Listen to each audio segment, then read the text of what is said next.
wait a minute. They're saying my house is worth X amount of dollars and I'm paying based off of that. That's not right.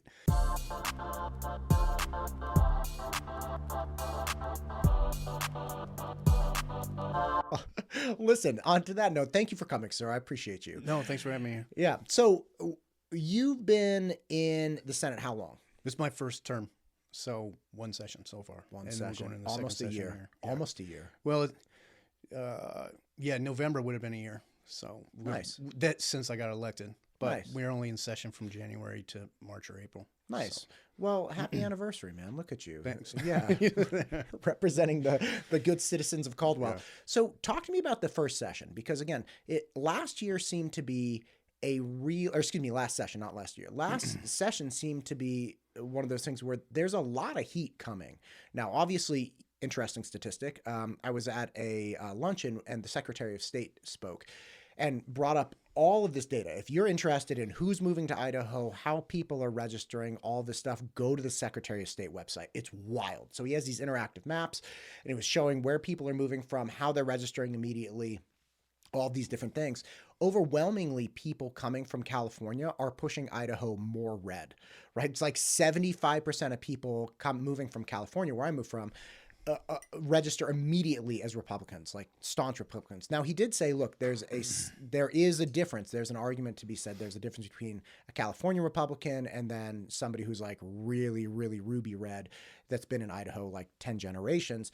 But overwhelmingly from a registration standpoint, it's turning more red, right? So it seems that this last session really saw a conflict of at least some people that were moving in, constituents that were very concerned about where they moved from and not wanting Idaho to turn into that.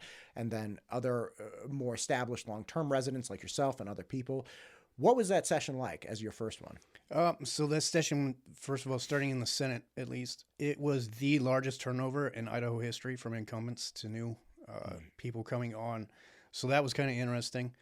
Another thing is usually in a session you have one, maybe two hot topic items, that make the news and everybody's out. And in the Capitol, you're always talking about it and everybody's debating it. Last session we had three, I think. We had property tax, we had the bathroom bill, and we had the pornography and the library bill. So it felt like, and they were spread out, so it felt like you never got off of one of the topics because it was constant go, go, go. You were everywhere you went.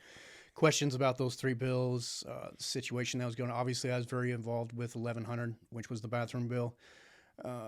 And then, so it was coming into it my first time. I had a very good idea what politics were going to be like. Coming from the military, it's unfortunately, you eventually get into the politics of the military, and it's not too much different other than it's a dictatorship, from the top down. But it's exactly what I thought it would be.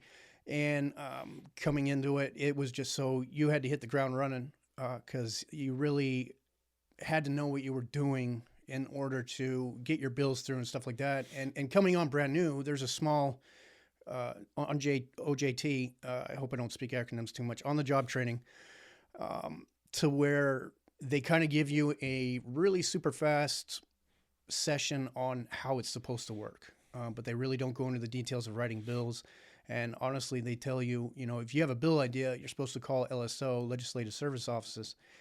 You talk to the individual that's in charge of, say, I'm doing a property tax bill. I would talk to the expert down there that's property tax. I say, hey, I want to reduce property tax by 10%, and I want to do it by increasing sales tax or something. They would write the bill, and then they send you a rough draft of it, and you approve it, and then it gets a draft number or an RS number. Or draft number. I can't remember. But anyways, they send me some papers. Yeah, they send more and more papers, and then it becomes another number eventually. So I'm not a big fan of that.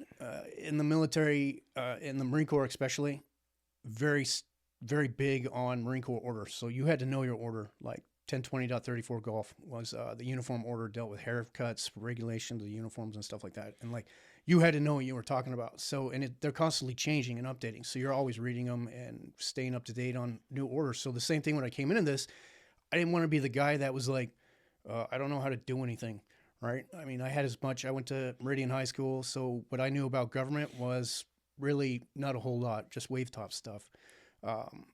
I'm not a big fan of letting other people write my bills and stuff like that. So I wrote every single bill that I presented. So I had to learn how to do all that, learn how to go through everything.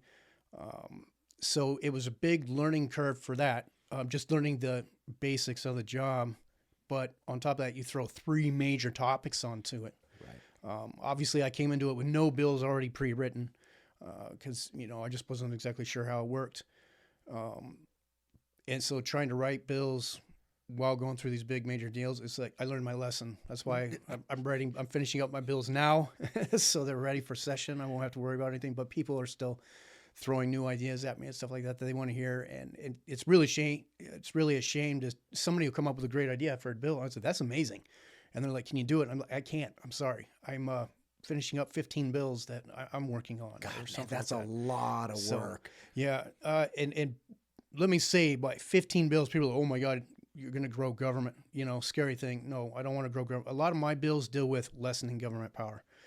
So 9 times out of 10, when I'm writing a bill, it's to reduce the power of government or reduce government, put more money in our pockets, and help Idahoans. So government scares me right now. Idaho. So the largest employer in Idaho is St. Luke's with about 5,000 employees. And this is all, I get this information from the state website.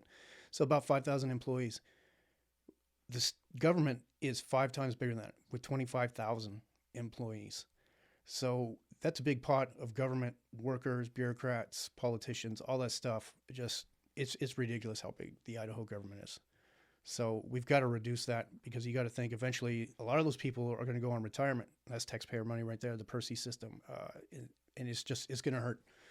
This podcast is brought to you by MTU Studios. If you're looking to start a podcast or need content for your business or personal use, content of any type, please reach out to MTU Studios. MTUstudios.com. We'd love to help. Yeah, one of my first entrances into considering things of that nature is a good friend of mine, one of my real estate gurus, old guy, and he always read newspaper every single morning, which cracks me up. I think he still does. He's like the only person ever to pick up the newspaper and rip through it.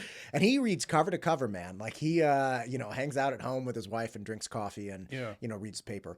Like old school. Yeah, exactly. And his biggest concern with local government was the retirement liabilities. And he's like, we are not addressing these things. We're not funding them. We're barely putting a Band-Aid on them. It's like, but the bill's going to come due, and these municipalities are going to go bankrupt. It is going to be far too much money.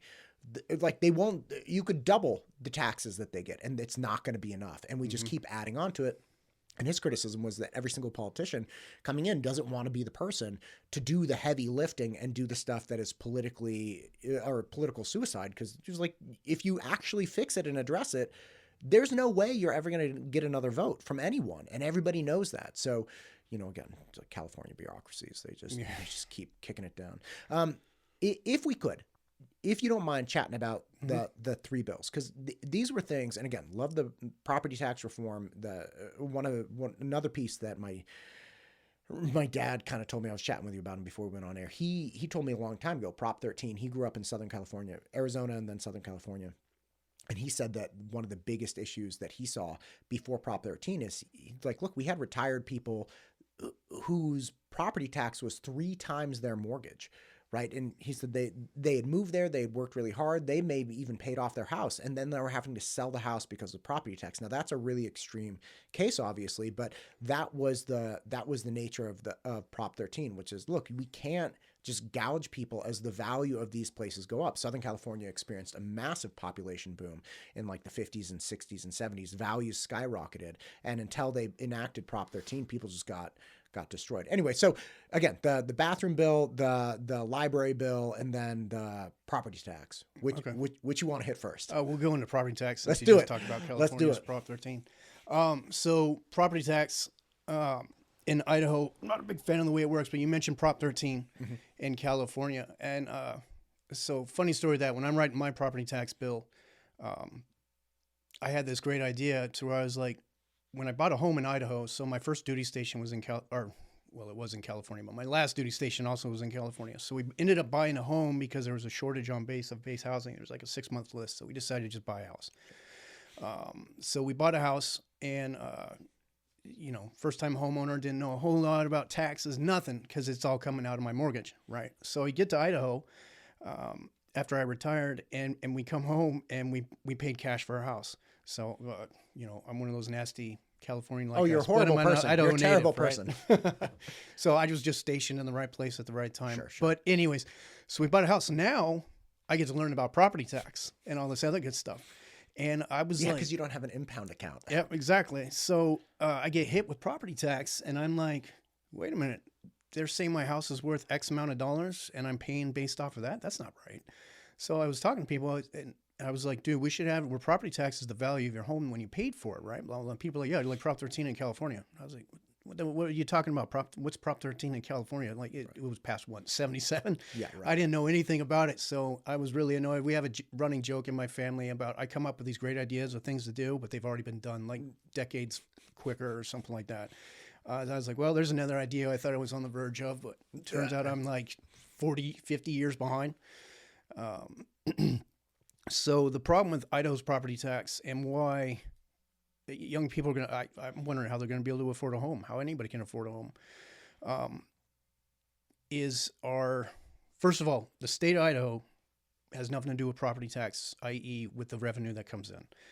We don't collect any of the money. We don't set the levy rates. We don't do any of that. Basically, all we do, to break it down, is we tell the local municipalities how they can figure the property tax. That's it.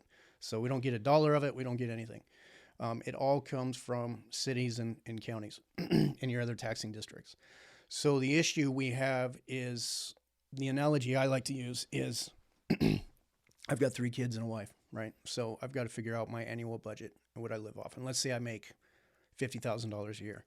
So I'm sitting there and the wife's like, I need a new car. The car is breaking down and falling apart. The kids want to go to Disneyland, blah, blah, all this stuff, right? So I'm like, wow, man. You need more than $50,000 a year to go to Disneyland. Yeah. you need like, you better get that mortgage out on your house, man. Oh, yeah. It's something like, it's like $250 a ticket or something Good Lord, insane seriously? per day. Yeah. I mean, like, I don't understand. Anyway, I have very dear friends down in Southern California. They're both attorneys, both partners. I actually was the officiant at their wedding. Wonderful, beautiful people, but they make something like 300 plus each, and they are marginally making it. It's like, and they live a fine life. Yeah, but insane. It's just absolutely insane. Anyway, keep going. Yeah. So your wife wants a new car. Kids want to go to Disneyland. Yeah. All so, right. I'm like, man, I only make 50. I need an extra $20,000 to be able to do this, right? So the way our property tax does is I go to my boss and I say, hey, look, boss, you're going to give me a $20,000 raise because I figured my budget. That's what I need to get by. And that's how property taxes are done here in Idaho. So the city sits down and figures out their budget, how much money they need and how much money they want. And then they charge the homeowner and property owner, I should say property owners because businesses do. And then they charge the property owners that amount in the levy rate. That's how the levy rate's decided. Now, I'm very simplifying it. There's a 3% cap and so on and so forth. So in your example of the $50,000, you can really only increase your budget. Like, look, honey, I appreciate that you need a new car, and kids, look, I like Mickey too, but we can only, our budget, the max I can ask my boss for is only a $1,500 raise, right? Because we're $50,000, 3% of that's $1,500. So then you have to sit down with your family and say, all right, look, the most we can possibly get is $5,150. Right? Yeah. Or 51,500 rather. How do we work out our living with that? Yeah, exactly. So, I mean, but that's the problem. They figure out, so we're a budget-based, or we're an expenditure-based budget system. Right. And, but that's not how the real world works. Everybody but government lives in the real world. You and I, we have to, like my analogy, that $50,000, I have to figure out how to make that $50,000 work. So that's how much money I come in. So my idea for a tax bill was to remove the ability to charge you. Basically, it's very, very, very similar to Prop 13 in California. So the day you buy your house, that's the value of your home. Those are the taxes you would be paying on it. And then the cities and the counties and the other taxing districts would know how much money is coming in every year. And so they have to base their budget off of that, off of the revenue. A lot of people have claimed that it would hurt the commercial side. They just raise the property tax on the commercial side. But you got to think there's consequences to everything you do. If I'm a city, or let's just say a taxing district, I raise my taxes because I don't want to lower my budget. So I'm going to charge commercial real estate more. and let's say I'm Albertsons or something like that. Sure. You know, I'm going to pull up stock and go somewhere else where it's cheaper. So they can't do that because they're going to kill business, and business won't want to be in the area. We got to get government under control of spending because they are way over the top. And right now they're hurting the property tax. That affects the housing market. I mean, there's other things too, but that's one part of it that affects the housing market, makes it so difficult for new homeowners to get into new homes, or even for me that's had a home. If I want to sell my home later, I mean, maybe I don't want to sell because of how much houses are now and stuff like that. So I'm not moving out, so somebody can't move into my house that's starting out or something. So your idea is essentially, look, take away the cap on how much the city can increase or decrease or increase their budget. Nobody's decreasing the budget. Yeah. Take away the 3% cap. Okay. But cap how much property tax owners will be charged. For instance, Prop 13's, I think 3% every single year. That's the most they can go up. Now, to be clear, if your appraised value of your house goes down with the Prop 13 system, you actually do get a decrease in your property tax. So that's good. But if you take away the cap on how much city budgets can grow, like what's the benefit to homeowners? Because you're saying, hey, look, let's cap how much homeowners can have an increased property tax bill. But isn't that in effect already happening with the cap on how much the need from the city can grow? No, I've had people call me up and, once again, we're very simplifying the tax laws here in Idaho, but call me up and their property taxes have gone up. Like we just passed 292, which did, for me, it took off, if I remember, somewhere around 20% of my property tax. It did a really great job. But I've got a couple people calling me saying their property taxes went up by $1,000. And I just had one of the gentlemen send me his information. I haven't had a chance to look at it and figure out why. There could be a lot of things. He could be misconception of what's going on with his property tax. It could have gone up for. I got to figure out why. Sure. I got to figure out. I haven't had a chance to do that. But I've heard of people whose property tax is fluctuating so much up and down because it's the assessment of their home. So, great example. When I bought my home, it was $170,000. Sure. I paid $170,000. And less than 2 years in my home, they were telling me it was worth over $300,000. So that's double the increase in the value of my home and my taxes. I'm trying to go from memory here. Somewhere around, I want to say let's say $2,000 to over $3,000 in just a year or two. So that's a big change. And coming out of the military, we wanted to live off my pension and my VA and make it work. So we were on a very strict budget. Sure. Government doesn't pay a lot, but we were able to do it. Big part because we didn't have a mortgage, but we were able to do it. But I mean, those kind of fluctuations of over $1,000 coming to my taxes, you get the tax bill at the end of the year. It's like, wow, that's a huge chunk of change. Right. That's now I've got to figure out where it comes from. Right. And lucky enough, I'm young enough to go get a job. I can go to Walmart, Starbucks, something like that, and get a job if I need to. My neighbors, for example, who are in their 70s and 80s, they can't do that. Right. So if it comes up, where do they go? They get kicked out. And so bottom line is capping it for the homeowners, the amount of money that could be fluctuating around may actually stay at a very similar range. But the benefit of having a cap on the actual homeowner side, because right now your property taxes and I read this over and over last year, of like, okay, there is zero cap on how much my property tax goes up. The only thing protecting me as a property owner is that city budgets and municipal budgets can't increase by a certain percent. I'm like, okay, that's a stopgap or like a safety check. Okay, fine. But my property tax can still go to whatever. It doesn't so I got to be worried about that a little bit. So the bottom line is it would help the homeowners understand, okay, look, no matter what, it's not going up. So you get clarity for the homeowners. And then the cities and municipalities have to figure it out on their end of it.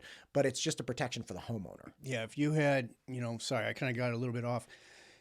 If you had every year, you knew what your property tax was going to be when you bought your home, you budget that in and you can do it. And you don't have to worry about it going up. Just be specific about my actual bill. It allowed a 2% increase every year off the original purchase. Sure. The original tax bill for inflation. But the city then has to live within its means because that's the salary the city will get. and that's the salary that they have to live in and live by. If they want more, they need to figure out a different way of regenerating revenue. Would that be tourism or something else? Yeah, whatever economic. Look, it's not on us to figure out how every city is going. I was actually having a discussion with somebody about free markets the other day, and it's like it's not a good idea to just think that any local or state government is going to figure out the economic solutions for. I was like, just think about entertainment. All right, say you and I are like, all right, we're the government entertainment guys. We're going to fix the problem with entertainment. So like, we're going to get all like 10 of the smartest like social media influencers into this office. We're going to pay them and they're going to come up with like stuff, right, to entertain people. Yeah. I don't care who you had in there. You could have like Elon Musk and Zuckerberg and whoever you want. They would not do anything compared to every single person in this state who, with their creative little ideas and their funny little things, making content, and then that content on social media, just entertainment style, social media, upregulating the better content and people deciding what they liked, coming up with like the most ridiculous creative things you've ever seen. There was a channel that I followed like a year or two ago that I thought was hilarious for a hot minute. And it was literally these dinosaur figurines acting out movie scenes that were like really popular, like ridiculous movie scenes, or they would do comedy. There's a gal named Meg Riley, I think, who she acts out Kevin Hart bits, and she always drinks this like, yeah, and it's ridiculous. So like, she didn't even come up with a comedy, but the way she does them, and she plays multiple characters in them, and she's lip syncing, and she's sponsored by Miller Lite because she's always like drinking this Miller Lite. It's like, you would never come up with that on your, like, I would never think of that. And again, having a free market and allowing people to figure it out, just like you're saying, like it's not a local government's job to figure this stuff out, right? Like, I'm very unpopular for this, which surprises me, but I've said every single elected official and probably a lot of paid positions in government is overpaid.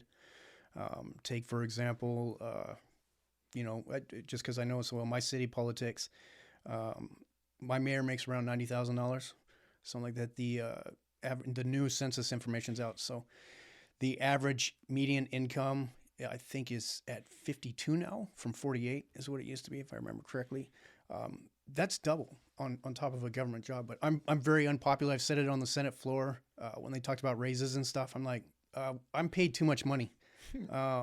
We as government are paid too much money, and apparently I'm the only one that believes that. I guess nobody else echoes that on the floor, but I've also had individuals come up to me and be like, they don't pay you guys enough. And I'm like, look, they pay me plenty. If you break down the job, it's a part-time job. I work 3 months a year. The average is 86 days is the average. I work 86 days. I make about $24,000. So that's quite a bit of money for 3 months work, 3.5 months work. And I don't know, but no, I have an appreciation. Yeah. I appreciate that, and it is one of those things that I did hear the perspective recently that I like the idea that it's like a calling and it's a service, and all of that.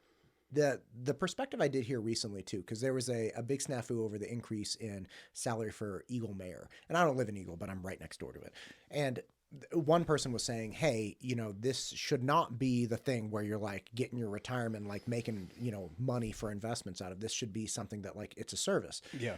The other person who was in favor of the raise was like, listen, if we only make this a job where people that have already made money somewhere else and don't need the money can apply, we're going to wipe out a huge portion of the population that could be viable contributors to this position.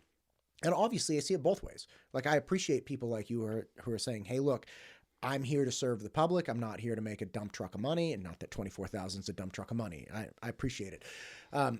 But I also see the perspective, which is, what about people that have to work day jobs that are viable contributors? So again, I think it's a tricky thing. I don't think there's... It definitely is tricky, especially with the Idaho legislature. Like I said, it's a part-time thing. Right. So you have individuals that are either financially well off on their own or own their own businesses and are able to take basically 3 months off the year. Right. I'm only able to because I retired out of the military and we worked to, otherwise I couldn't do this. It'd be impossible.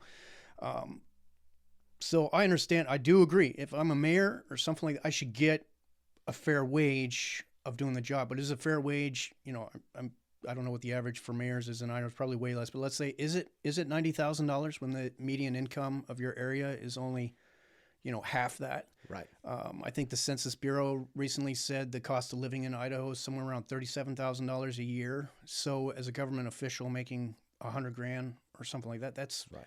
You don't get into government to become rich. You shouldn't. It's a service.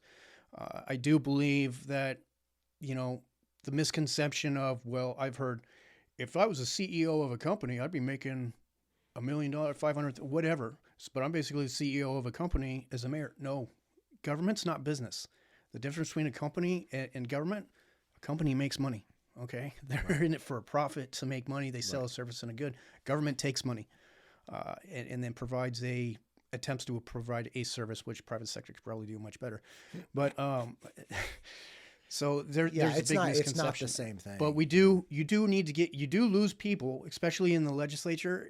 If it paid, I don't want to make it a full-time job like all year. I don't think we need a full-time legislator, but you miss out on people that can't do the job because they have to earn a living for the day. And what employer out there, I know of one employer out there that will give an employee 3 months off to go and do this. And it's a little bit more than 3 months because there's things you're going and doing. There's still the lobbyists and bureaucrats are always on you. There's sessions to go to, seminars to go to, things to learn about, because you got to keep up to date with politics and what's going on. So it does take, but yeah, it's a hard. Yeah, it's a hard balance. I got you. So again, property tax, awesome. Like again, let's make the moving target something that municipalities have to deal with instead of the individual citizens, right? Let's give clarity. Let's give one of the things I liked about owning property in California was that I knew exactly what the bills were going to be. And even though it was a problem, right? Like it was very expensive to live there, I knew what the problem was.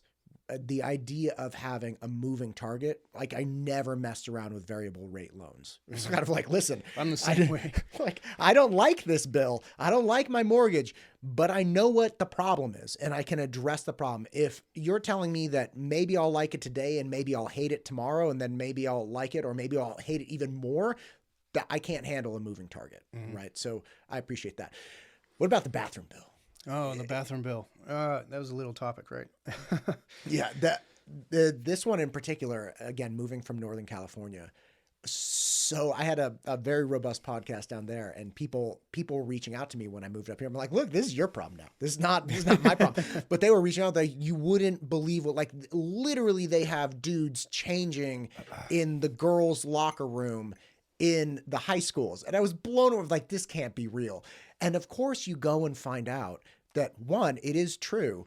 And two, it's a hot dumpster fire. I'm like, okay, look, I understand this happened, but like the community can't really be on board with this. And of course there are some people who are like, this is so horrible because this girl reported it. She's like, this is so horrible. This girl is mortified. And then of course you get the flip side. It's like, yes, both girls were mortified. And it was like, no, it's not. It was wild to be reading of, like, these people can't be real, but they are. So, and these are, the only reason I bring that up is because these are real concerns. This isn't like a hypothetical. This is like actual stuff that's finding representation in daily life. So talk to me about the bathroom bill. All right. So the bathroom bill, like I said, we came from California. Actually, my duty station was last in California. Idaho native. I got to be clear with that, Yeah. But born and raised here, you just happen to be there first stint. Yep. So we came, when we left California 2016, that stuff was starting to get pretty big. And I couldn't believe it. I was like, seriously? They're letting, come on, you're going to get your high school kid. It's like, oh yeah, I'm a girl. I get to change with the girls' locker room. Yeah, I'm a girl. It's just ridiculous. So we figured once we get to Idaho, we wouldn't have to worry about that. Well, fast forward, to what was that, 2021, right? Yeah, December, 2021. It got brought to my attention that this stuff was in Idaho. My wife actually she goes to the school board meetings every single meeting she used to be a school teacher, very concerned with our kids and stuff like that. Good for her. She's very proactive. That's awesome. So she reads the agenda and she said, look, they're talking about letting boys in girls' bathroom and vice versa. It goes basically, I like to say cross-sex bathroom usage. Sure. because don't want to pick on one sex over the other, but they're allowing this to happen. And I was like, nah, not here in Idaho. Sure enough, it was on the policy. So we actually went and spoke about it in December, I think it was January, December, or November, December. I can't remember off the top of my head. We spoke about it. It really wasn't, and it was your typical government. They didn't care. They heard what you said. They don't care.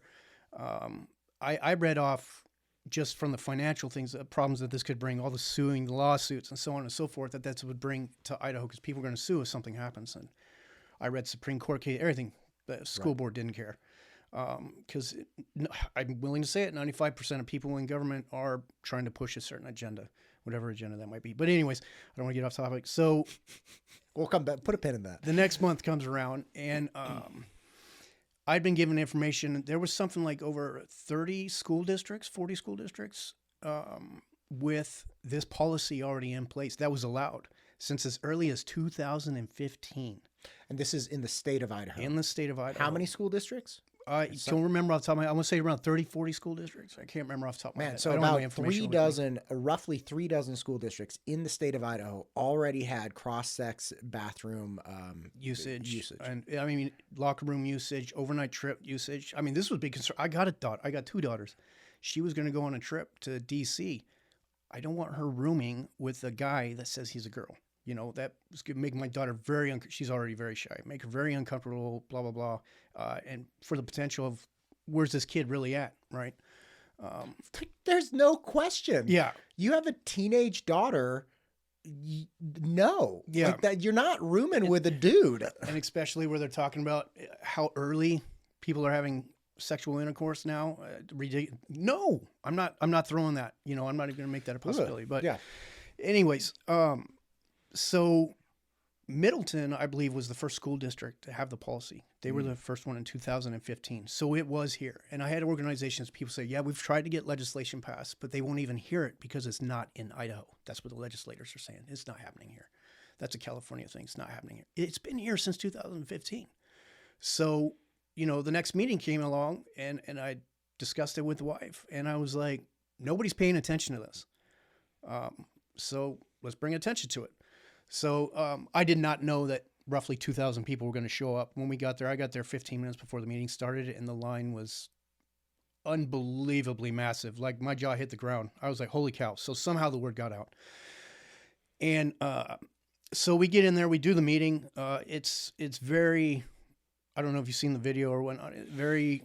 I think everybody in the world has seen a clip of the video. I'm getting mail and phone calls from around the world. Yeah. Very pro for what I did.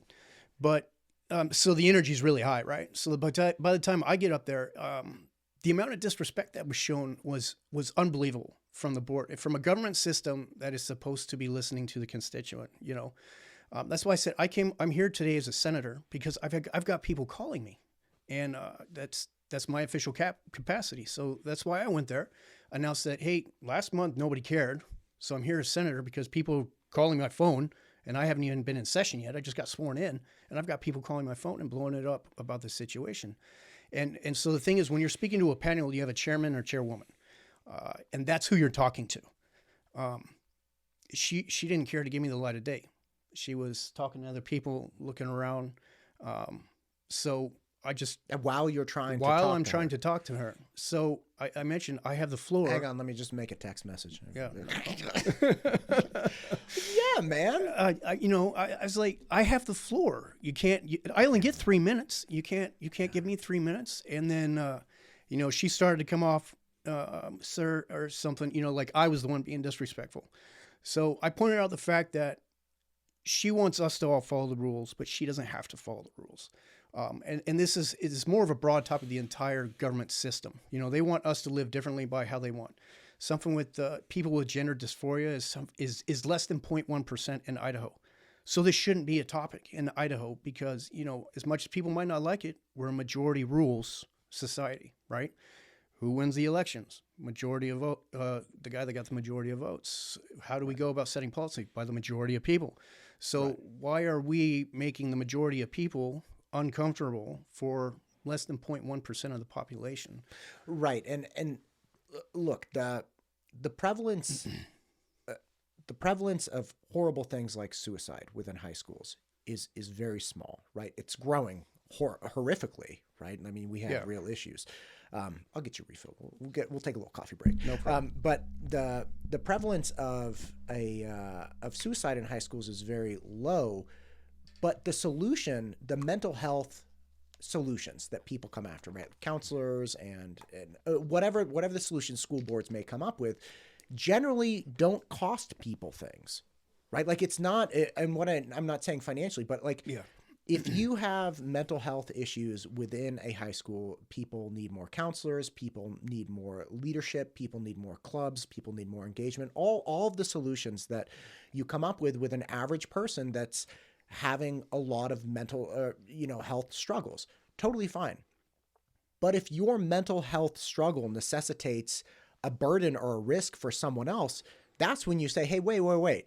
When it was 0.1% of the population and what we needed to do was increase counselors and, outreach and provide different programs, that's all well and fine. But if it's 0.1% of the population and we're going to make legislation that's going to put at risk 50% of the population, that's like, why would we do that? Exactly. That seems like, again, to your point, it seems so counterintuitive. Like how many people actually want to take advantage of this and versus how many people object versus, of course, what are the incidences of this actually helping the individual who wants to use the opposite bathroom, right? Like there are plenty of studies, that long-term studies like this really isn't a solution, right? No, not at all. And thanks that it brought it. Oh my God! You talk with your hands. Yeah, guy. Sorry, it's okay. Got to get in the, yeah. So, we brought attention to it. The media caught onto it. We knew it would. I got a platform, so now we got attention to it, and 1100 came about, and we got it passed.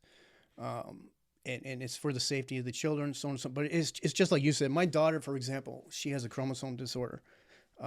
We don't expect the school to adjust for her. So we make provisions for her to adjust to the school. That's just the way society works. Take me, for example, during the big mask mandate, that brought real big issues with me. Military service, Iraq and Afghanistan, guys were wearing face masks all the time. You can't really see. So the bad guys always wore that. So it reminded me of that situation, but here it is. I didn't tell you to remove a mask because it was affecting me. I dealt with it because it was something I had to deal with, not the rest of society. And that's the way, it just seems counterintuitive, like to make everybody live because you might set something off on me or something. That's ridiculous. That's not how it works. Gender dysphoria is a very real, serious problem. And I believe that by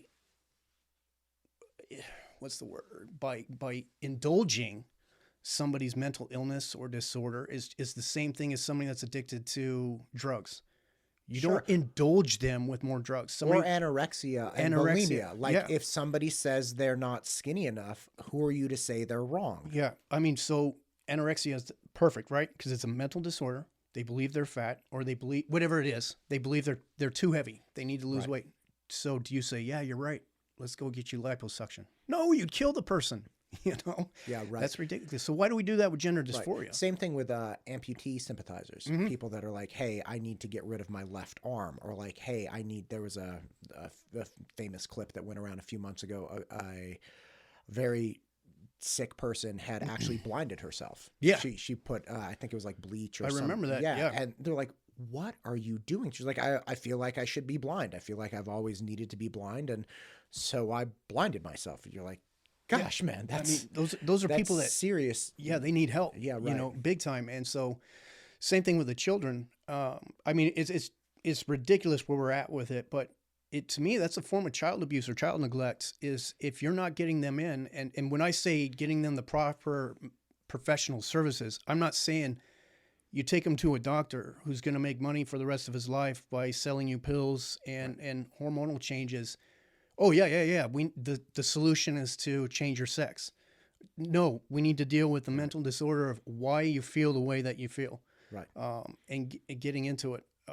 It's a whole neglection thing. It's horrible. And where we're at with society is the smallest percent is trying to force the majority to change. Right. And I'm sorry, that's not how it works. Right. And again, this isn't the bill was not a prescription on how people should handle these things within their family. Like if you Nope. have families still have agency to handle this. However, the bill was just designed to say, hey, look, you do you, but the rest of society is going to still function in this manner Yep. because this is the most appropriate considering all the players. Exactly. Right? Like if gender dysphoria was 70% of the population, as you're saying, majority rule is like, okay, the laws would be different, Yep. but it's not. It's a tiny, tiny portion that puts at risk individuals that just don't need to be part of the solution for you. Yeah, this was, this bill, all it did is it protected, let's get it on. The most vulnerable is young girls. Right. So it protected young girls from, the chance of, and now I'm not saying somebody with gender dysphoria is going to go in and molest or abuse somebody else.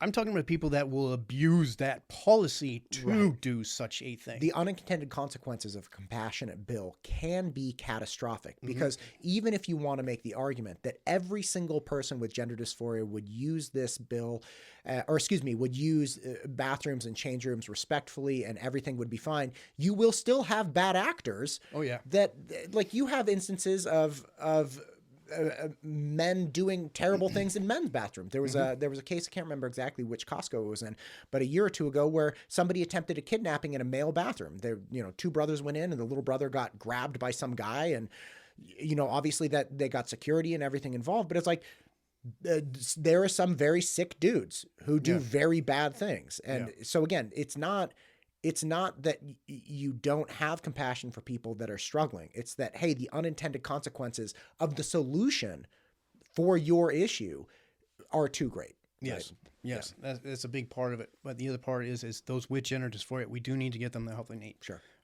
Now, after 18, they still feel that way. You're an adult. Do whatever you want. Sure. But the attempt should be there. Sure.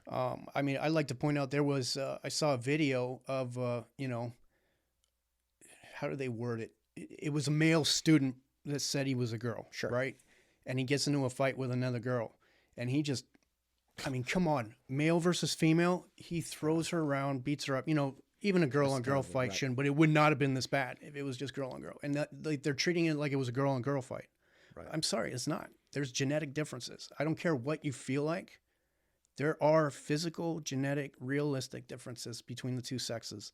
And unfortunately, the female sex is 99% of the time less powered. Right. So, look at women's sports being dominated by men right now. How many years of suffrage and equal rights have they pushed for? And some guy's going to come along that can barely compete in men's sports, but will dominate in women's sports. It's ridiculous. And women are losing this. I don't want to get into too much, but they're losing their spotlight. They're, any great achievement that a woman has is now being overshadowed by a guy that says he's a girl, a woman or something like that. I got to stop talking with Listen my hands. to me. Next time you come in, I'm just sticking a lapel mic on you. I'm getting everything out. I'm going to clear the room and you could just sit there and wave like crazy. Yeah, I couldn't agree more. I do Brazilian Jiu-Jitsu. I've done it for a long time. And I think women should absolutely do it. It is one of the most effective self-defenses you can imagine, primarily because the fighting 99% of the time ends up on the ground, right? And again, that's, jiu-jitsu, you start on your feet and there are some takedowns, but it's not like judo where the whole point is a takedown. The point of jiu-jitsu is to get on the ground and be able to, submit somebody or beat somebody on the ground. Well, that's where a lot of attacks end up, right? Like attacks on women don't start and stop standing up. And even just random altercations, like a bar fight, generally ends up on the ground, right? Yep. Unless it's like a one punch and you're done. So again, I think it's incredibly important for women, especially young women, pre-college, to learn some jujitsu. But yeah, you have to be so careful with them. Like if there's a 17-year-old dude who's a wrestler and he comes in, it's like, all right, I can train however with that guy, and it's fine, and he's going to be fine. A 17-year-old girl, I don't even care if she's a wrestler. A 17-year-old girl comes in, it's like, you got to be really careful who trains with her. You don't want the 17-year-old guy to train with her because he's going to go way too hard and doesn't, like, you need seasoned, very skilled people that will be able to control the situation and make sure that that girl doesn't get hurt. And same thing with women training. Like there are plenty of women that come and train in the classes that I train with. And even if I'm not training with them, I always have an eye on it to make sure that a lot of times, like you get a 30-year-old guy, well-intentioned, no problem at all. And he's, wanting to learn jujitsu. And let's say he's a white belt and he's training with a girl. A lot of times when people are white belts, they just go too hard. They haven't learned the flow. They haven't learned the nuance. They haven't learned to be delicate yet. And women will get hurt. And it's just, it's like, damn it, man, just calm down, right? Especially if a woman's training with a guy and the woman's, let's say, better than he is, and she gets like an advanced position on him, the guy always freaks out. He's like, and he's like explodes, and it's like, oh, dude, Chris, just calm down, like it's okay.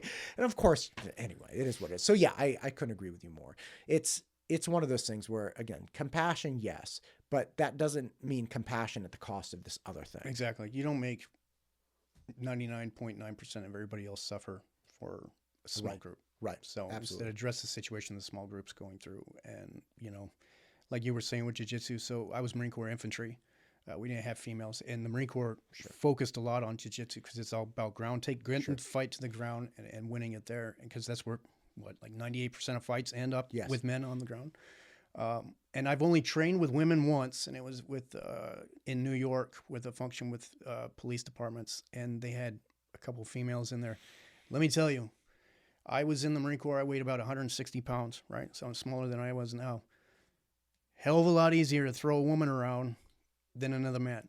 So that's just the way it is. It's just the way it is. But yeah, it's how funny is it that we have to? How funny is it that we have to actually flush this idea out?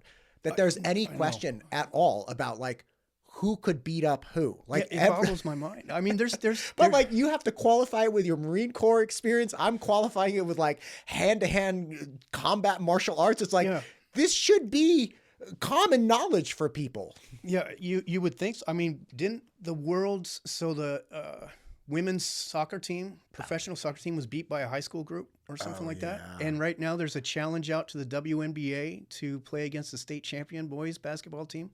Like high school, right? Yeah, like high school state champions, and they're ignoring it, refusing. I think I can't remember the gentleman that proposed it, put $1 million down, and the WNBA won't do it.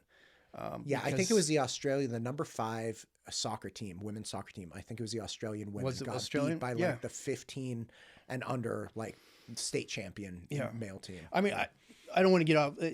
For me, it's more of a compassion thing. Yeah. And so we're talking about the physical differences, which is obvious. But yeah, the compassion. I mean, come on. I dealt with. I don't like talking about it too much, but I dealt with mental illness getting out of the Marine Corps. It's a big change for me. I got out before I wanted to. I didn't want to retire when I did, but Obama downsized the military when he did. And I dealt with a lot of issues, but luckily people didn't say, yeah, that's exactly how you are, and indulge the situation that I was in. And they had compassion. They got me help. They got me through what I needed to get through. And they still to this day help me with everything. If I need that lifeline, I've got it. We need to do the same thing with these kids, right? Reach out, get them that lifeline they need, give them the help they need, the understanding. Come on, they're not old enough to make these massive, huge, life-impacting decisions at 13, 14, 15, 16, hell, 18 years old, 20 years old. I was making stupid decisions as a 20-year-old, I mean, come on. Yeah. Or as young as 12. My son actually just turned 12, and we're for some reason, we're a lot more sensitive with media, my wife and I, than we were kind of given as kids. So like the Christmas Story with the major award, right? They've never seen it. So like 2 days ago, my wife and I were like, dude, are they old enough to see this? I'm like, I don't know, I guess give it a shot. And when the lamp comes out and he's like touching up, what's his brother's name? It's not Ralphie. It's not Ralph. It's his kid brother. He always calls him his kid brother. And he's touching on the leg, and the mom's like, "Get your hand off of it!" Slapping it down. Yeah, and my 12-year-old son was looking at my 9-year-old son like, "Oh my gosh, it's wild." But you got to. They're too young. I'm not saying it's a good thing, but you got to remember too, a lot of that stuff when you're young and you don't have that, they don't have that knowledge, I guess. Right. They're just right over your head. I never caught it when I was a kid.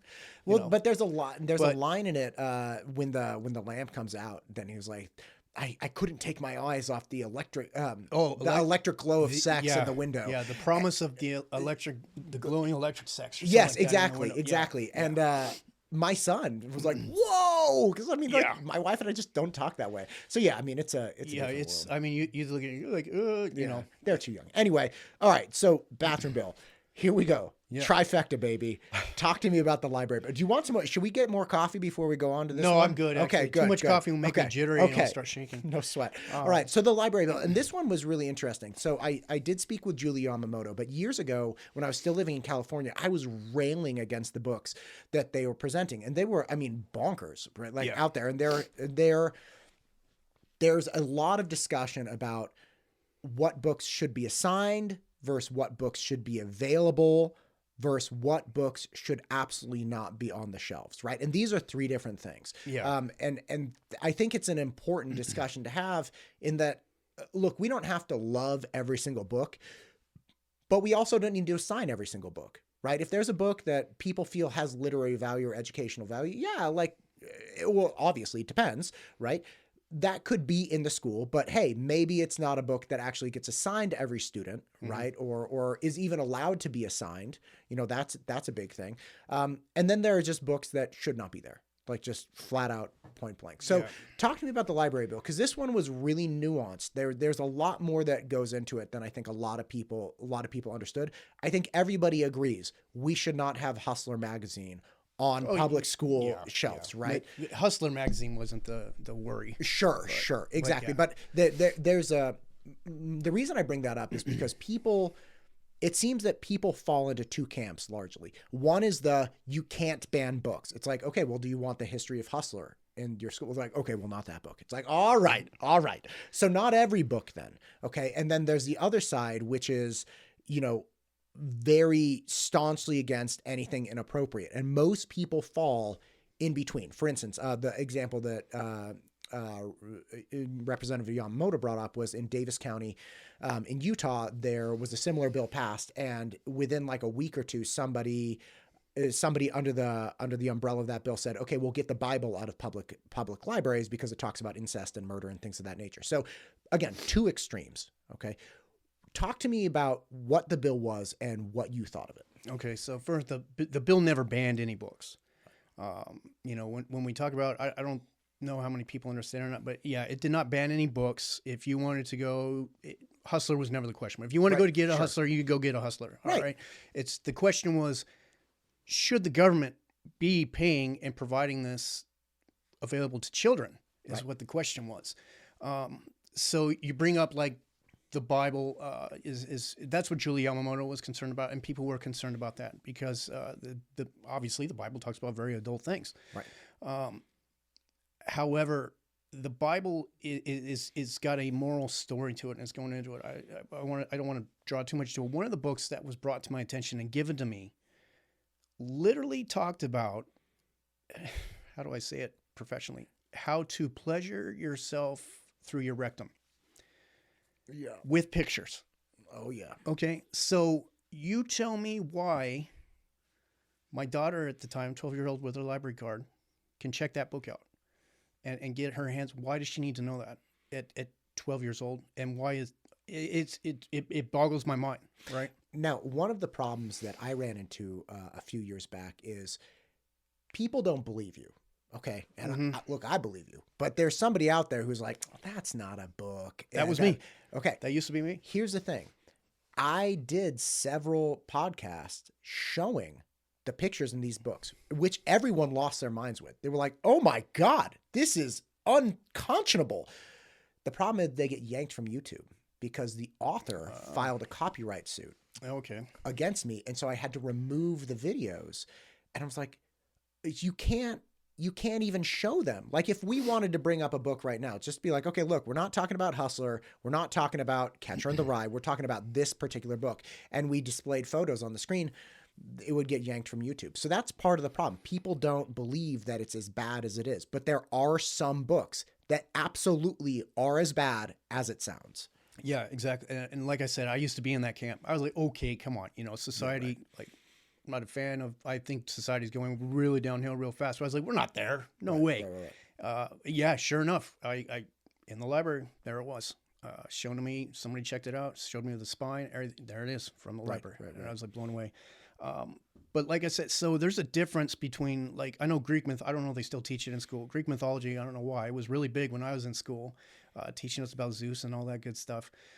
Look at Greek art and stuff. There's a lot of nudity in that, right? Right. From an artistic sort of way. Now, I don't want to make an argument for Playboy because they claim they're artistic too. But but like the statue of David. Exactly. Right. Let's just take that. That's very, very There's famous. a big difference between that and how to pleasure yourself for, with graphic pictures that you just don't need.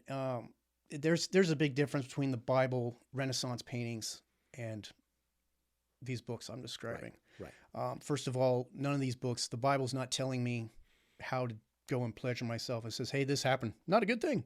Right. And this is why. It's right. And again, I think if provided with the evidence, it's very, very clear. Mm-hmm. And in fact, Julie very much and again, I'm not trying to have you and Julie debate here or anything, but she was saying she was very much on the same page with, look, I think there are absolutely some bad books. Her major concern, at least what she expressed to me, she was like, okay, the penalty system of, like, I think it was $2,500 fee, or excuse me, not a fee, but a fine. A not fine, a fine, but I could sue as a parent. Yes. I could sue. And her concern was that there was a nebulous definition of harmful materials, right? She was like, so you have pornography, harmful, and then something else, and then a to be interpreted harmful material. So somebody could make the argument that a book was harmful for reason X, Y, or Z, and then the library would be, in trouble for that. So that was kind of her concern. Were you worried about people interpreting it different ways? Because it's not like there was a list of books, right? If there was a clear list, it's like, hey, anybody who's 12 can't check out Lawn Boy. Okay, great. Like, that's fine. And then you just say, hey, are you 12? Let's see some ID, and, can't check this book out. Yeah. But there was enough play. It was kind of like a living document where it was like, okay, the person who's accusing the library of impropriety gets to make the argument or make their case however they want. Yeah. So I don't agree with that. And we'll just use the Bible for it. I like to pick the two. So Sure. Somebody say, well, the Bible's harmful. Psalms of Solomon talks about the female body. Sure. And stuff. So it's very hard. Well, the thing is there's already a law on the books. There's a statute that defines what is harmful to minors, what is illegal to minors. It defines what pornography is. It's already defined legally. So, wait, what's the definition of pornography? If you want to give me a second to pull it up. It's okay. Okay, but you feel confident that there's a very legal.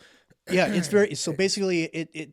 These are my words, not exactly what the Sure. statute says, but it's basically, it says anything that's showing nudity and so on for sexual pleasure.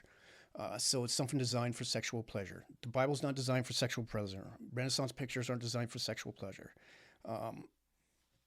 These books are. I mean, literally the one I read told you how to please yourself. That was the sole purpose of its existence. Pretty black and white. Yeah. So there's already a definition. So I can't come in and sue. Let's go the other way with it. I can't come in and sue the library if they got a copy of the Satanic Bible. Hey, that's harmful stuff, man. I'm suing you guys for. I can't, because under the definition of Idaho Code, that's not harmful material. So I didn't share that same concern. There's obviously that, but that's because I've read the laws and I know it, and that's from my military background of trying to research and read everything. The average person doesn't. So they might, and you're going to have people that, once again, just like the bathroom reel, try to take advantage of something like that. They'll try to find a book that's controversial. And then get the $2,500. Try to get their $2,500.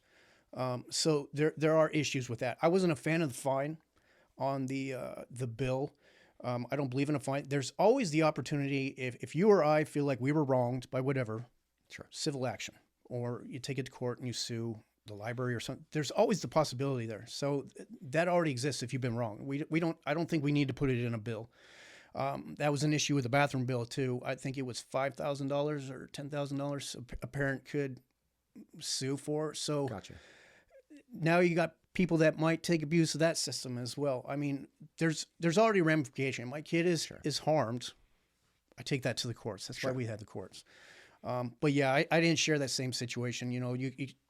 Idaho Code clearly defines what is harmful material to minors, what is not allowed to be given to minors. And that's what we would go by. Gotcha. So you just felt there was enough clarity, and yeah, maybe the $2,500 wasn't the best punitive action, but as far as ambiguity in the bill, you're like, nah, we know what's right and what's wrong. So and another thing, real fast, it wasn't saying these books couldn't be there. It was saying they had to be in an adult section. Right. Remember Blockbuster? Yeah. You know, a little kid. Oh yeah. I mean, I love behind the curtain. The movie. There was always the black curtain, right? That's all we're seeing. Right. Just put it in an adult section. I think it looked really cheesy and sleazy for a public library to have a black curtain and adult only section, but that's all we were saying. Right. Right. Or there's even the option where it's like, look, you want your 14-year-old to check it out, call into the library. Call in, verify yourself. And I'm not saying this is your solution, but it's like there are so many different solutions where it's like, look, if you want your kid to have access to book X, Y, or Z, you don't want to buy it on Amazon. You feel that the government should be providing it to you. You don't want to go through the burden of going to check it out yourself and then bringing it home and showing it to your kid. You want your kid to check. It's like, okay, fine. You can call in. If you're a parent, you're like, fine, verify, your library card number or whatever, and then your kid can check it out. And they put it behind the desk and, you can look at that, but you can't look at it in here. You got to take it home. Something like that. Yeah. Right? Like I remember there was a big problem. So I was an athlete in college, and we had an athlete computer center because there were computer banks in the library and everything, but they just had resources for athletes. And one of them was this athlete computer center. And this girl I was dating at the time was one of the monitors at the computer center. And this is like 2001, 2002. And she was like, we literally just got briefed on what to do if somebody's watching pornography in this like common area.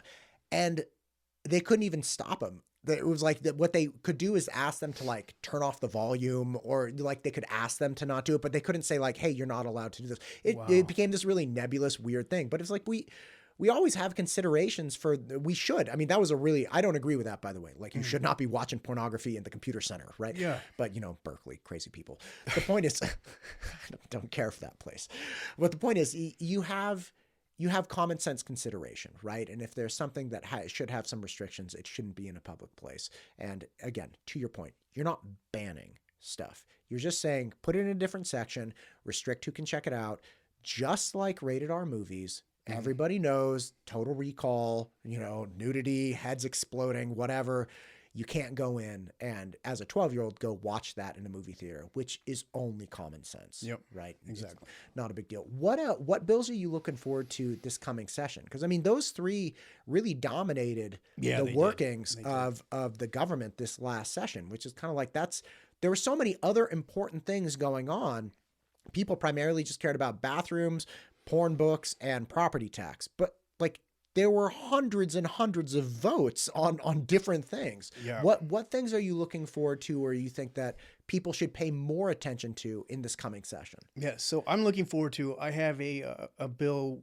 I worked with Senator Nichols last session to get it through, but it didn't get to committee. It didn't get a print hearing, I should say. No, it got a print hearing. It didn't get to committee. But basically did you know in Idaho, no government has to give constituents a chance to talk? No, they don't have to have public hearings. Yep. Well, they have to have the meeting has to be public, but they don't have to. Excuse me, public comment. Yeah, they don't have to afford a chance for you to get up and make comment or discuss. So how are you supposed to talk to government?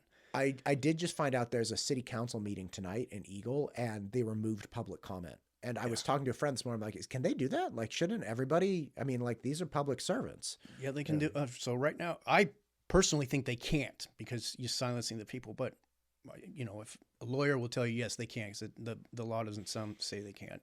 I'd like to point out the Caldwell School District allows public comment, and they're very good. One comment from the school board that I didn't like was, we allow you to do this. We allow you to come up and speak. You do need to be professional, but they're basically saying we'll turn it off at any time. This is a privilege that we, the government, are giving you, the people. Well, that's completely backwards. Oh, thank you, Almighty, for allowing me to speak to those that I elected into office.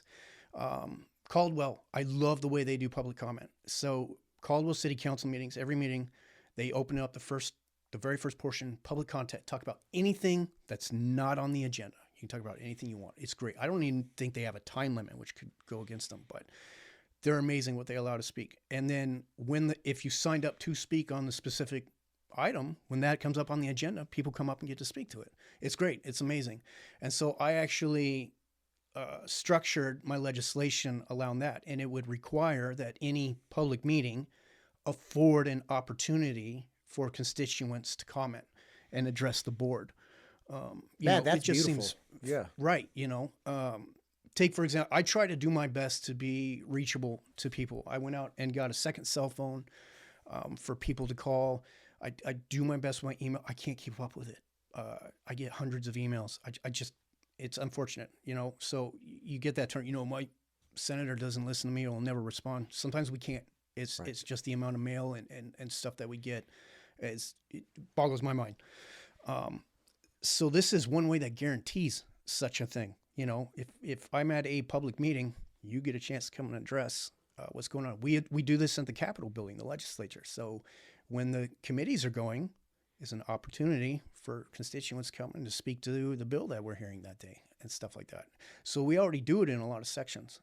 So why not just make it required that everybody does that? Because I understand there's like Napa School Board and like you were saying, Eagle, removing content or comments and not allowing comments. And that's just wrong, because government's supposed to be from the ground up, not the top down. So I'm hoping to reintroduce that and get it through.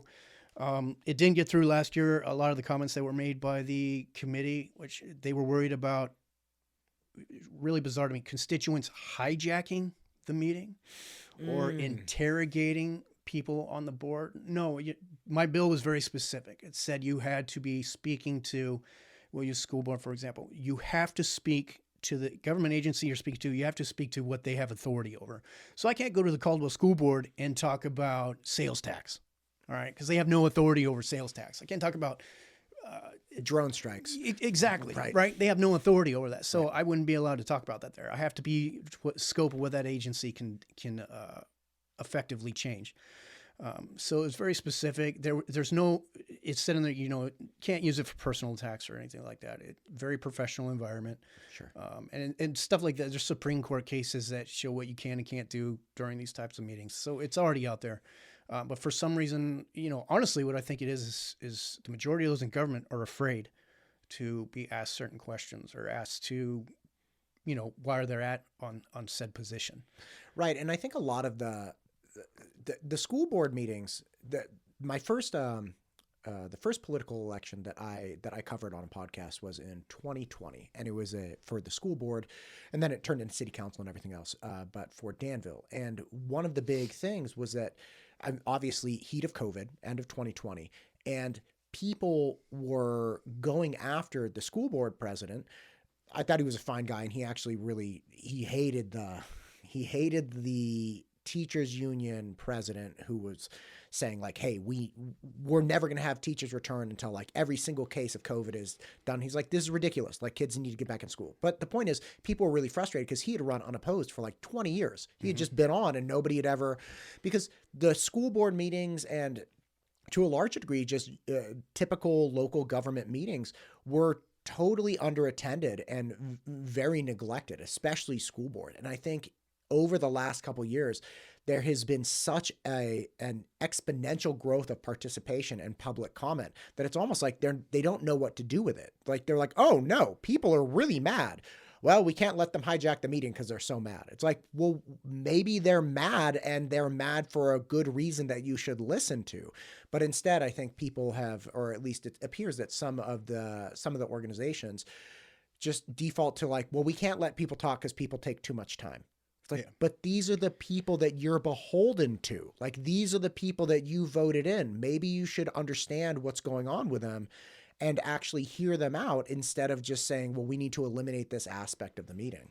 Yeah. So like my bill, it put limits on it. I think there was like a 3-minute or 2-minute limit. Sure. That you could speak. I mean, you have to. You have 10 people come up and they each speak for 10 minutes. Come on. Do we have 100 minutes to add to the meeting? Right. No, 2 minutes. And that's still, you got 10 people. That's still 20 minutes. Right. Long time. But I mean, the opportunity's there. And let's be realistic.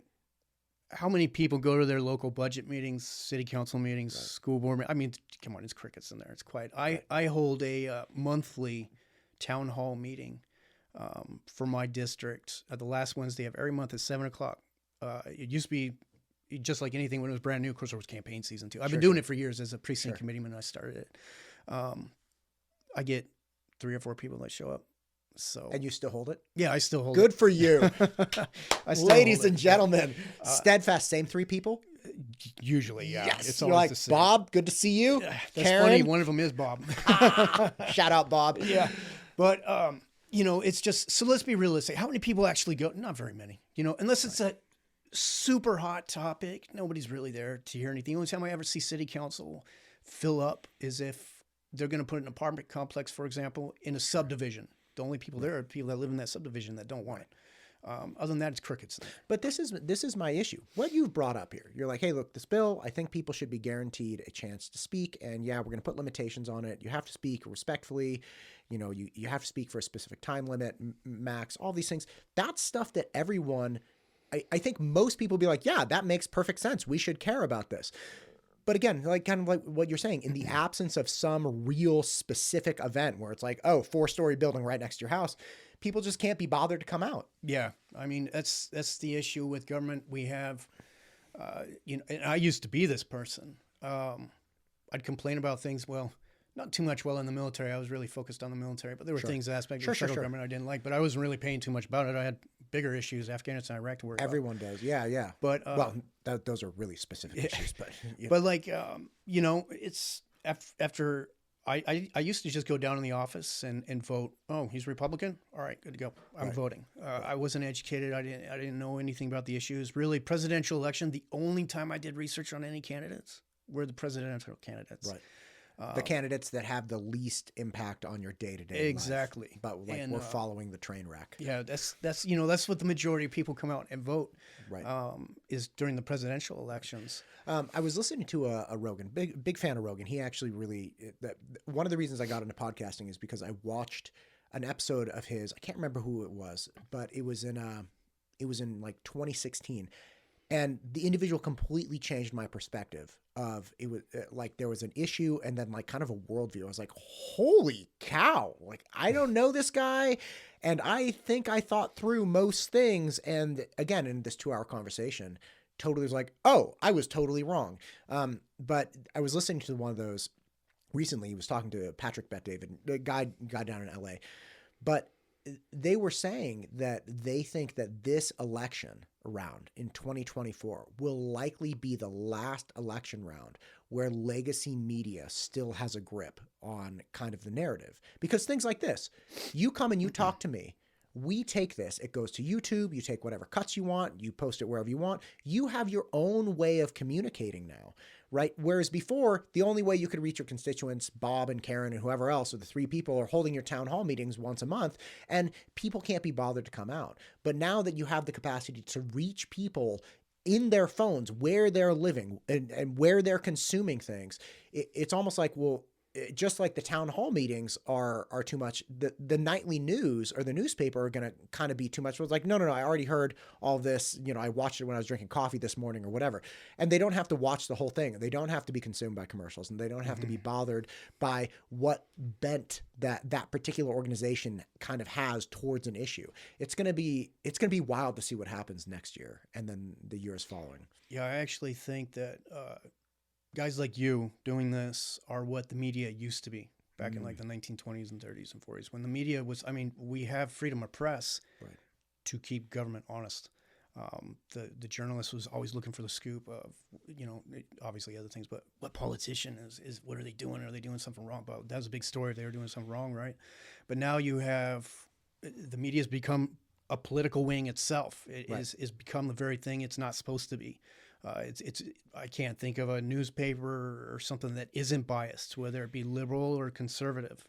They've got very big views, and this is what I like about podcasting. Is we can go on, and it's you guys asking questions and getting free information out there to what it is. So I look forward to seeing.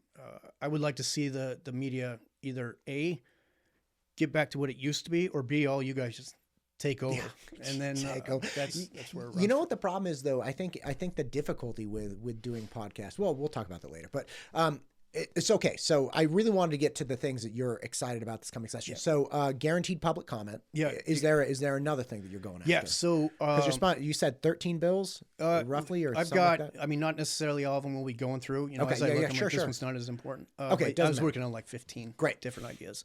Another one. Most of my ideas aren't really my ideas. They come from constituents. Sure. My town hall meeting is where a lot of this stuff gets brought up. So one of the individuals brought up, hey, we have open carry or constitutional carry, but it's only a statute. Let's reinforce that. So getting that into the Idaho Constitution is what I'm going to work to do. So I've got I believe it has to be done by a resolution to amend the Constitution, get it in there. We've got to pass it by a 2/3, and then the voters have to pass it as well. But that was an idea one of them brought up to strengthen that idea. So I'm looking forward to that.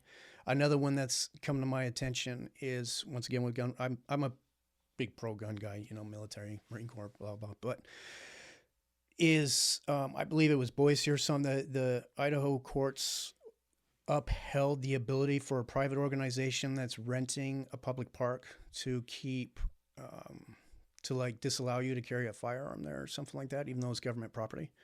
Oh, interesting. So say I make the Better Life for Matt's Kids organization, and I, with my Better Life for Matt's Kids, rent out a park in Eagle.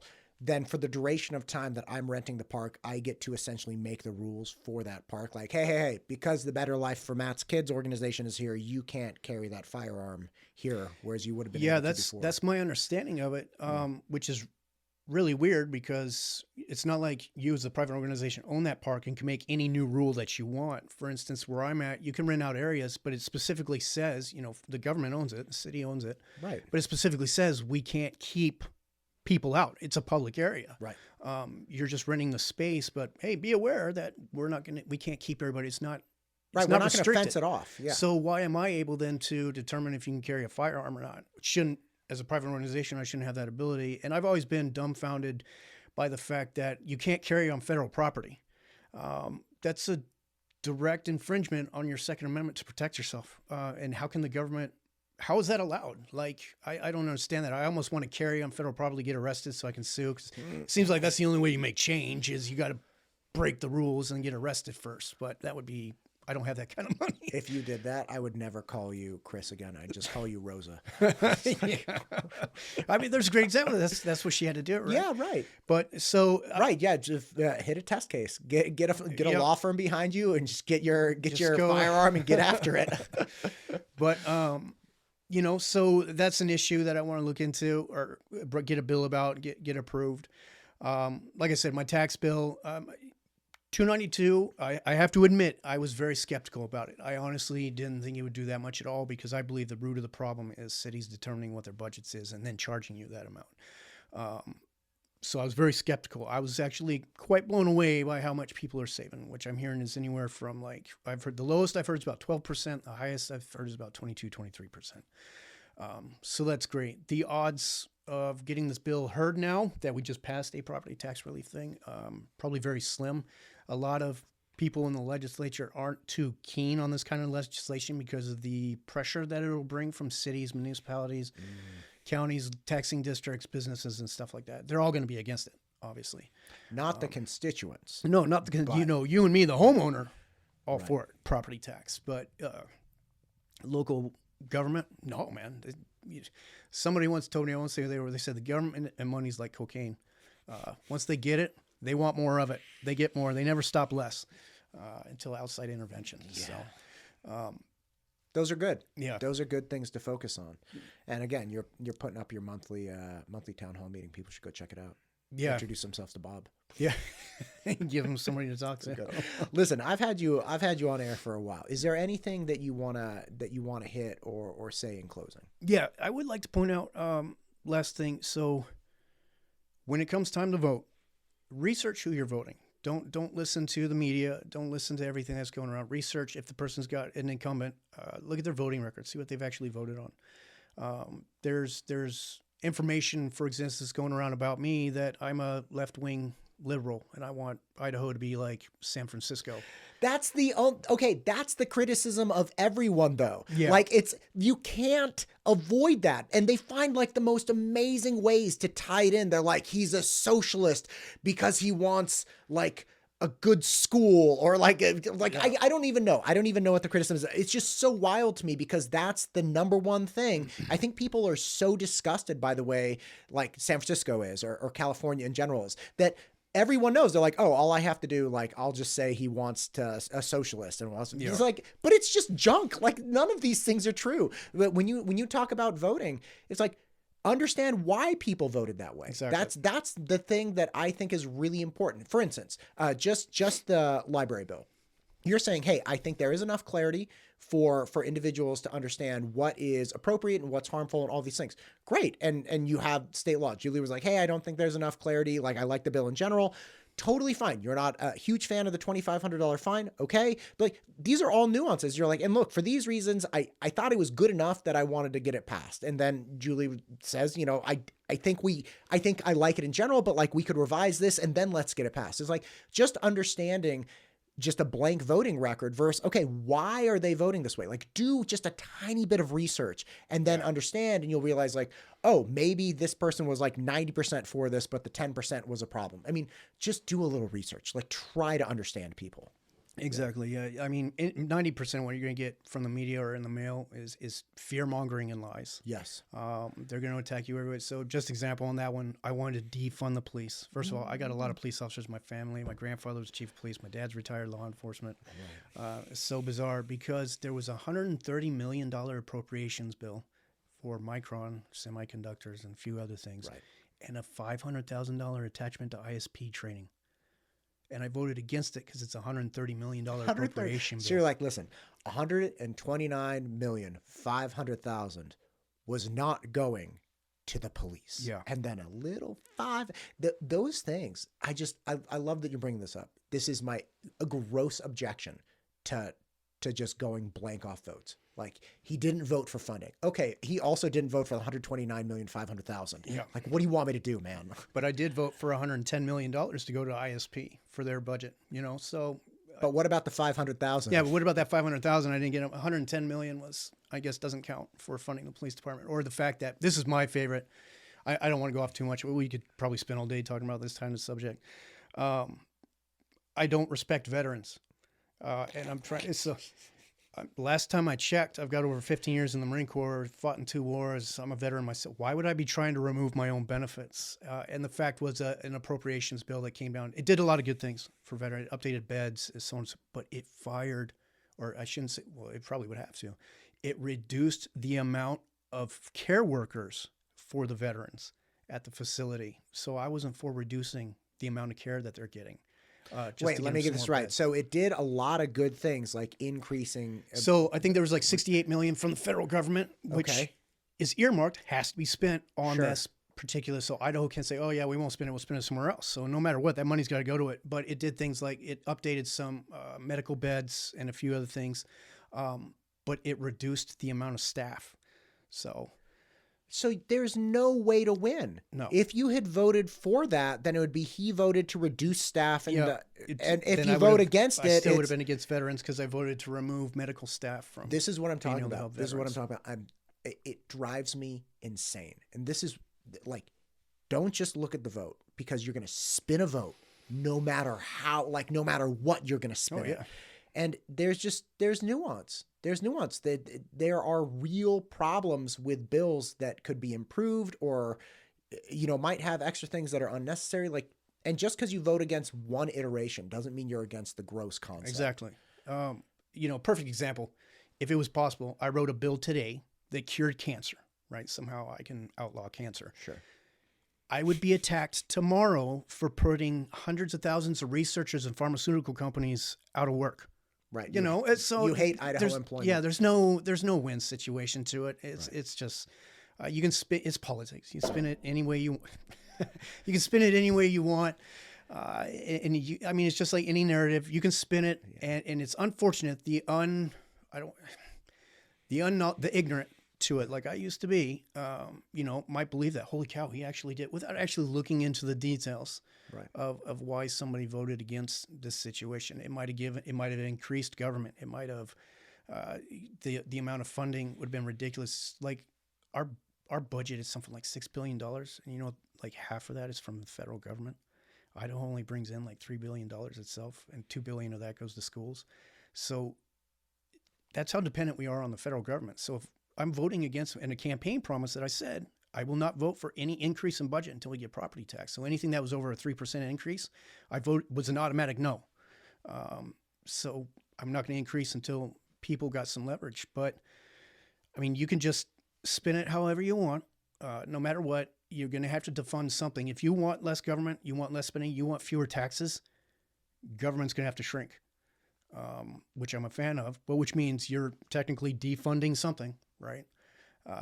Obviously, police is something. I mean, I'm not going to get into too much, but you can say whatever you want. Bottom line is, we have basic functions. Okay, so we need roads, we need police, we need fire, we need a school, and the bottom line is that's not all government does, though. Like, there are a lot of nuances to this. And just like we were talking about when we started the conversation, you also can't just say anything having to do with police funding or anything having to do with fire funding. Like, you can't just say any of these things work, because then you have runaway budgets and retirement programs and all kinds of things. And that's not to say that we have that right now. I'm not accusing the police services or the fire districts and things of that nature of having runaway budgets and crazy retirement packages and things like that.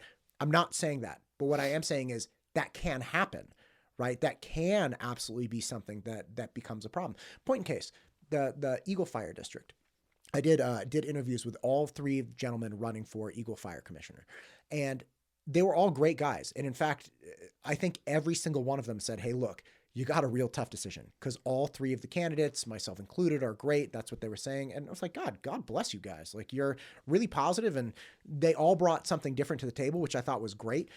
But there's also not like 1,000 people applying for a fire position. Yeah. Right. And they're saying, look, we try to make the job, we try to provide culture, we try to provide a good working environment, but yeah, we're not going to pay you $500,000.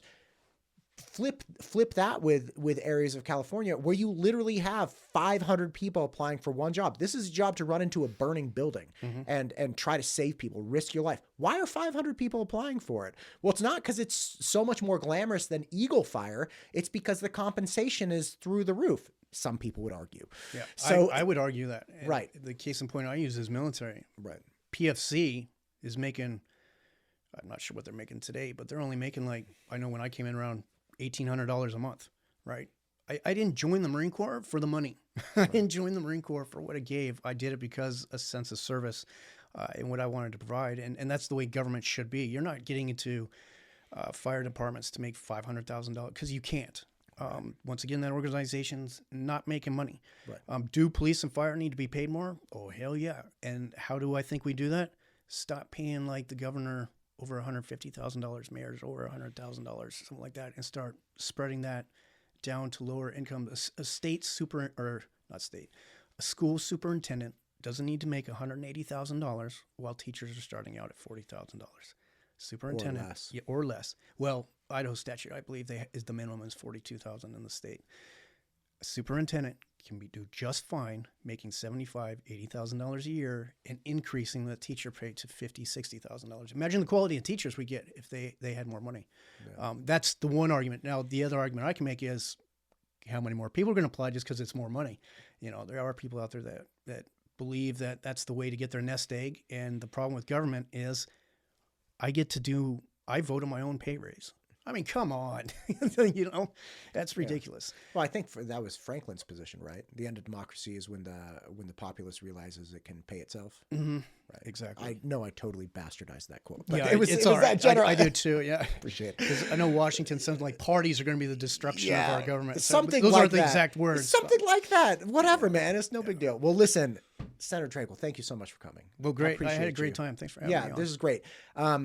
How can people get information about you? What are your platforms to get stuff? So they can go to trakelforidaho.com. Yeah, that's it. That's my website. It's very difficult to reach me through that. Is that I'm sorry to interrupt. Is that Trakel number 4? Oh, sorry. No, FOR. Okay. So Trakel 4. TRAKEL FORIDAHO. Wonderful. The easiest way to get a hold of me is that you can actually go on the Idaho Legislature website, look me up. My cell phone is on there. Perfect. And it's the new area code. So all you out there, because it's not a 208 area code, don't think I'm from somewhere else. Idaho's got 2 area codes now. It's the new area code. That number's on there. I should probably actually, do you mind if I share it? No. And I'll put it in the video description as well. Okay. Yeah. I don't have it off the top of my head. So you're good, man. Hey, look, don't worry about it. I'll pop it up on the screen. Awesome. Okay. Yeah, I'll pop it up on the screen. And then if you want to email me, there's ctrakel@senate.idaho.gov. Now, the issue with that is the state filters my emails. There's emails that get held. So that's not a guaranteed way to get a hold of me. I've had people, man, I've been emailing you. I never got them. And the email system will actually hold on that don't meet certain criteria. So you can email me that way, or you can email me at trakelforIdaho@gmail.com. But once again, the easiest way is probably send me a text. Send you a text. Just send hit me that a text cell phone. on that. Yeah. I can't always get to the phone when it's ringing. Send me a text and I'll read the text and hopefully get back to you pretty relatively within a good time frame. I hate to say right away because I can't, but I'll get back to you, or at least in a text message, I see it 100% guaranteed. I'm going to read it and see the text message. So that's the easiest way. And then once again, the one way you can get a hold of me without me being able to get away is my town hall meetings. 7 o'clock, the last Wednesday of every month. We're not doing one in December, obviously. At 7 o'clock at the Caldwell Veterans Memorial Hall. I am there in person during session. They either get canceled or I have a representative, i.e. my wife, 9 times out of 10, or my campaign manager holds it for me. So that's, awesome. You can actually right then and there. That's probably the most guaranteed surefire way of getting a hold of me. Perfect. But those are the way I've tried to make myself available. I know I can't reach everybody, and not everybody can reach me, but I'm trying to do my best. Awesome. Awesome. Well, thank you for what you're doing for the state of Idaho. Thanks for fighting for the constituents. Appreciate you, and good luck with the upcoming session. Well, thanks, and good luck to you, and thank you for getting this information out and giving people opportunity to come and talk. Absolutely. All right. This podcast is brought to you by MTU Studios. If you're looking to start a podcast or need content for your business or personal use, content of any type, please reach out to MTU Studios. MTUstudios.com. We'd love to help.